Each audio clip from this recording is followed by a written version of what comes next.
দিয়া, তোমাকে একটা কথা বলার ছিল। কি? I love you. কিন্তু তুমি যদি ছোট্ট করে জানতে চাও তাহলে তুমি খুব ভালো, আর যদি বড় করে জানতে চাও তাহলে প্রথম যেদিন তোমায় দেখেছিলাম তুমি একজন গরিব মহিলাকে খাবার দিয়েছিলে, সেই মুহূর্তে আমি বুঝে গেছিলাম যে তোমার মধ্যে এমন কিছু আছে যা অন্য কারোর মধ্যে নেই। শুধু আমি কেন, পৃথিবীর যে কোনো ছেলেই তোমাকে ভালোবাসবে দিয়া। দেখো দিয়া, আমার মাই আমার জন্য সব। আমার মাকে যে ভালো রাখবে আমি তাকে ভালো রাখবো, আর ভালোবাসবো। আমি জানি যে আমি যদি তোমাকে বিয়ে করি তাহলে তুমি যতটা আমাকে ভালোবাসবে ততটাই আমার মাকে ভালোবাসবে। বাবা, এই দেখা হলো, এই প্রপোজ করলে, আর বিয়ের কথা বলে ফেলবে? কেন, কি ভুল করেছি? দেখো, তোমার মতো মেয়েরা বেশি দিন মিটিং এ থাকবে না, তাই অন্য কেউ বুক করে যাওয়ার আগে নিজেই বুক করে ফেললাম। বুক করে ফেললাম মানে? আমি কি টিকিট নাকি? হ্যাঁ, ভালোবাসার টিকিট, যেটা যে কেউ কাটতে চাইবে, কিন্তু আমি আর রিস্ক নিলাম না বাবা, নিজেই কিনে ফেললাম। জানো, আমারও তোমাকে ভালো লেগেছিল, কিন্তু প্রথম দিন না। তাহলে? সেই দিন যেদিন তুমি অটো ড্রাইভারকে লুকিয়ে 50 টাকা দিয়েছিলে। সে কি, সেটা তুমি জানলে কি করে? কারণ অটোতে বসা মেয়েটা আমিই ছিলাম। তুমি আমায় দেখতে পাওনি, কিন্তু আমি তোমায় দেখতে পেয়েছিলাম। সেদিন বুঝেছিলাম যে তুমি অচেনা মানুষের জন্য যদি এতটা কেয়ার করতে পারো, তাহলে নিজের ভালোবাসার মানুষের জন্য কতটা কেয়ার করতে পারবে। দেখো, 2 হাত বাড়ালে যতটা ধরে তার থেকে বেশি ভালোবাসবো। পৃথিবীতে যত ভালোবাসা আছে সব তোমার কাছে এনে দেবো, শুধু যদি তুমি পাশে থাকো।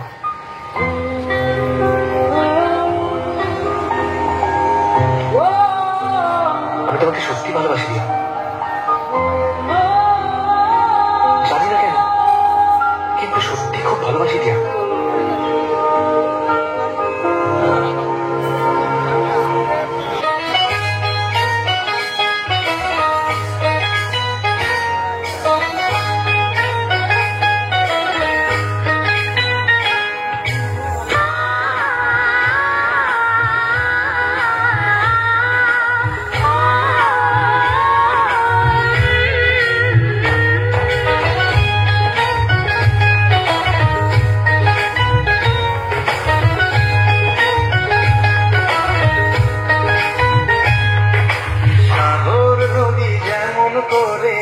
মোহনায় মেশে তেমন করে মিলব দুজন ভালোবেসে।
করে নেব তোমার কাছে।